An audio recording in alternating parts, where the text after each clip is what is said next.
Yeah, I think I said it already a few times that it's always difficult to exactly tell you when they are ready, because especially the last phase of the recovery can always be a few days extra or less. So the fact is that they are not there before the international break, and let's see if they can join us after.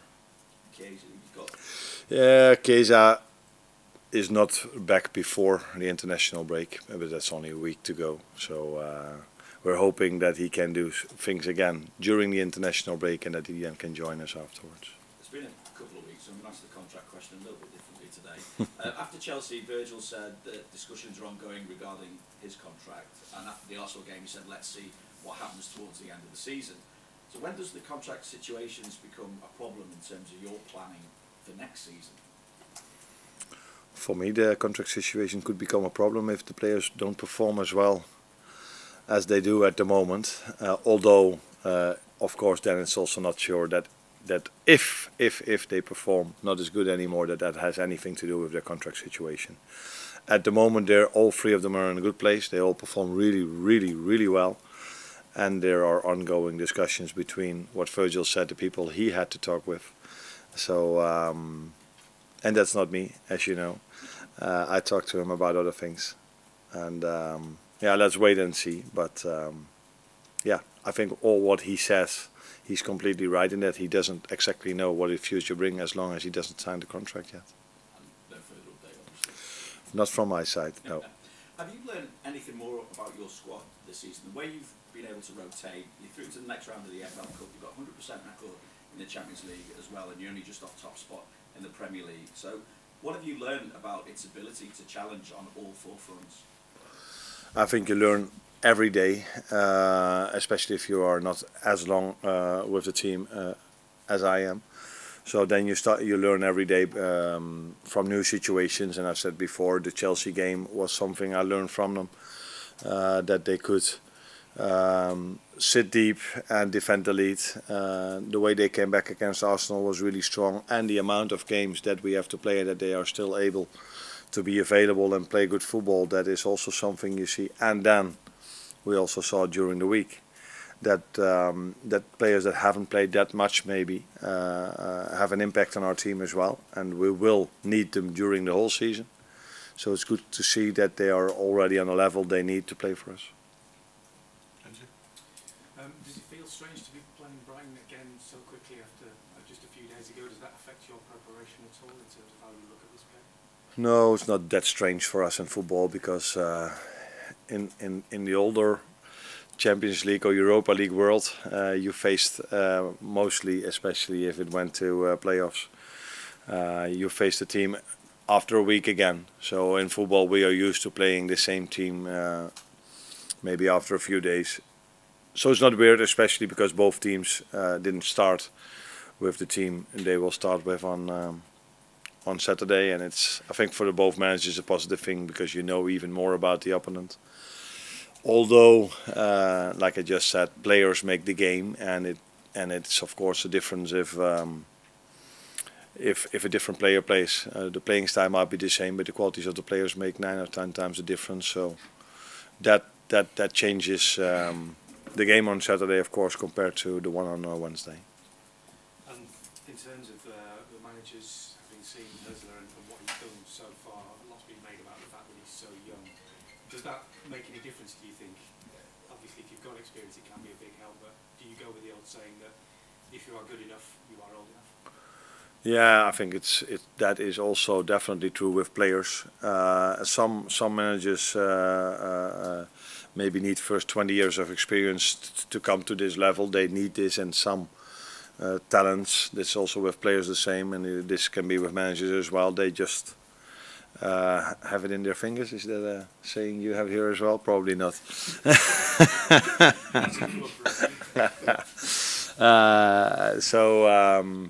And he's probably one of them, because he's done really well at his former club, and he's done really well till now here in England also. So for him, experience is probably not such a big thing. And maybe I had a bit the same. I think I had 1.5 year experience before I joined Feyenoord. So there are exceptions, but in general I think it's also good to have some experience, but there are exceptions to that rule. Arne, injuries deprived you of two key players in terms of forwards on Wednesday night in Jota and Chiesa. You left Salah and Nunez on the bench. What impressed you most about your front play, given you scored 3 goals, you created a lot of chances, and how can that inform your thinking moving forward, maybe? The good thing was that when you look at our front line, that we could play 2 of our regular starters with Cody Gakpo and Lucio Diaz, and they had a big impact on the score sheet, of course.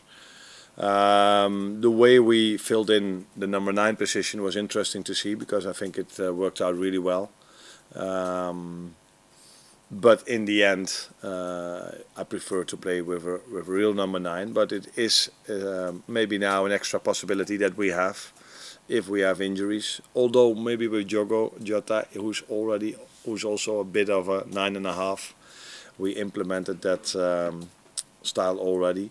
But to play with Curtis and Dom, those are definitely midfielders. With Jogo is a striker. So it was good to see that we could score 3 goals even without playing with a old-fashioned number 9. If you look at what Brighton have achieved over the last 10 or 15 years, it's one of the great footballing stories, really. And in more recent years, their recruitment policy has been a beacon for lots of other teams to try and follow.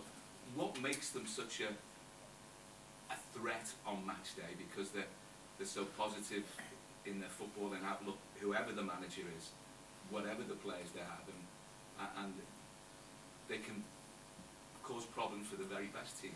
Yeah, I wouldn't say whoever the manager is, because if you look at the managers that have come and gone, yeah, they keep on replacing them with managers that have gone on. Yeah, yeah. The last 3 of them were impressive with Potter, De Zerbi, and Allister. But that is not whoever the manager is. It's all 3 of them are really good managers, and especially in the last 2.5 years. And I said this before the game as well. Sometimes you tend to forget these things because it's not such a big club. We only talk here a lot about the spending of especially Chelsea and a bit from Man United. But I saw the stat when Eric left the club, how much in this 2.5 years he had spent. But you were on the same list. I saw that Brighton was only 10 to 15 million underneath us. The both of us were just on the sheet. But so that also tells you that it's not that strange that they do so well. They've sold for a lot of money, but they also bought for a lot of money. And if you add towards 3 very good managers, it's for me not a surprise that they do so well for so many years now. Hi Arne, I wanted to ask you about something you said with Sander Westerveld in that interview, where you talk about trying to inject energy and confidence into the training sessions. Obviously in a time like this where it's really an intense period of time, where you maybe don't have as much time on the training pitch because of travel and recovery, how important are the players in terms of trying to reinforce that message? I think particularly in the instance of Gerard Kwanzaa, who obviously didn't have the kind of game that he'd have liked against Brighton and may not necessarily get a chance to get on the pitch again for quite some time. How important is the leaders, the Joe Gomez's, the Virgil van Dijk's, in helping to inject that confidence back into them? They are important, as every teammate is important for every player, but I don't agree with everything you said, so mostly we agree, but this time I think Gerald played a very good game. The only issue he has at the moment, that if he has a moment that is not perfect, it immediately leads to a goal. That's what happened in this game. He was, in my opinion, unlucky. But and I know you cannot judge a player on leaving those 2 moments out because they are so vital for a result. But he is getting better and better and better, and he was already really good. So for him, it's that last step maybe to make, which you've already shown in the past, that he can play a game without making this small mistake. So he's a bit in an unlucky period when it comes to, if he makes a small mistake, it immediately leads to a goal. But if I look at his overall performance, I really liked what I saw. He was confident on the ball. Also, when we conceded that one, it was not out of, oh, I'm afraid to make a decision. It's just by taking initiative, and these things can happen, in my opinion. So I liked the way he played. Yeah, like I said, he was a bit unlucky with the second goal as well. But that is, for me, that was not his game. So I wouldn't say he is not able to play in the upcoming days or weeks. He is definitely in competition with two centre backs that are hardly making any mistake at the moment. But apart from the mistakes, I think he played similar to Virgil and Ibu, with a lot of confidence, playing the ball out from the back, defending really well. So for me it was a good performance, but a bit unlucky in the end. Liverpool has always been such an information and analysis driven club.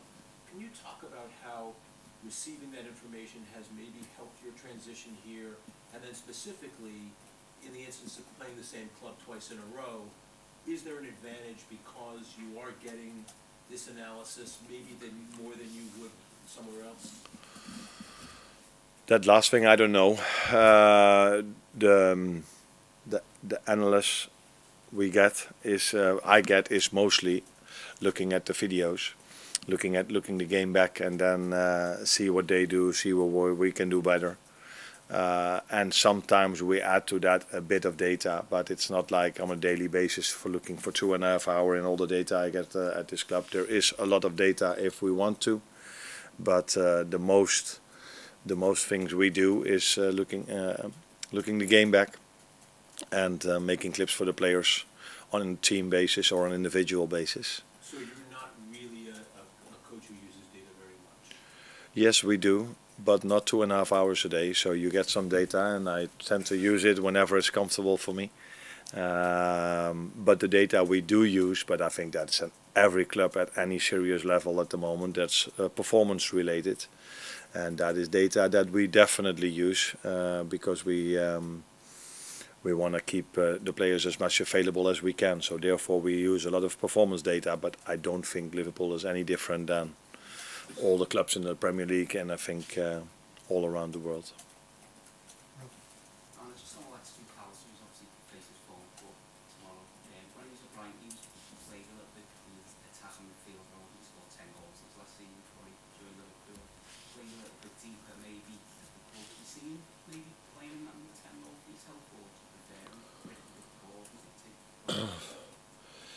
He's a player that I would maybe play at all three positions in the midfield because he's so comfortable in all these three positions. I think I saw quite a lot of him at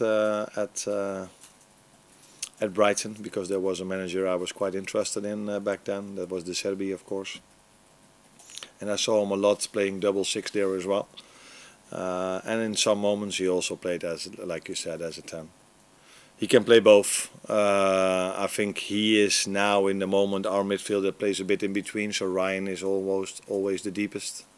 Dom or Curtis are playing a bit higher, and then he's in between. And it depends on how dominant we are, if he is the second 10 or if he has to be the second 6. But he's comfortable in both phases of the game. He can help a lot with us bringing the ball out from the back. And he's also capable of making the difference in and around the 18-yard box. So we like to see him in both situations as much as we can. Arne, you've rotated at left back quite a bit so far this season. Over recent years, it's always been Andy Robertson first choice, Costas as the backup option. Is that now becoming more of a dilemma for you in terms of that battle for that spot? No, I wouldn't say a dilemma. It is on more positions where we've rotated, so you're maybe a bit focused on the left fullback position, but the left wing has been under rotation. On the midfield we've rotated, as in the 9 position we've rotated. So it probably also has to do with Robbo's pre-season.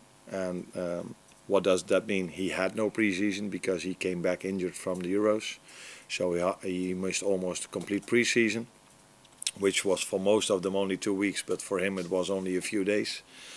So, and Costas did really well in that period of time. So It has to do with the quality Costas brings in that position, but it definitely also has to do with Robbo missing pre-season. So that's why we started rotating from the start a bit, because if a player didn't have any pre-season, there was no time to bring him towards a situation where he could play 3 games in a row. Because we tried to build up our players for that program, and for him that was difficult because he missed out on pre-season where others were there.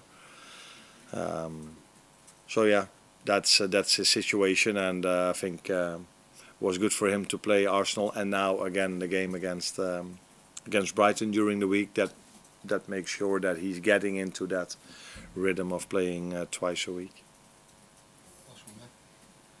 We've seen managers come into the league, come into new big clubs, and not put as much emphasis on the club competitions, focusing on the league. You know, like Pep Guardiola, Jurgen Klopp, they focus on the league first. How important is the FA Cup and Carabao Cup to you? If it's the next game, it's a really important one. On Tuesday it was the next game, so it was really important. Yeah, I played both times. I didn't play our starters, so is it then for me not important? No, it's really important for me, because I think because we've played so many games, it was a good moment for the other ones to play, because at that moment I felt they were better able to win that game for us than the one that have already played so many games. And now we won it, and you probably tell me, yeah, you put a lot of emphasis on this cup. If we would have lost it, you would have said, yeah, if you miss out on so many starters, it's a logical result. We want to win every game. We want to compete for every trophy, especially if it's one we have to defend. So and that is with the Carabao Cup, and the FA Cup is coming in January. So let's think about it then. But people already told me that it is a very important cup to win.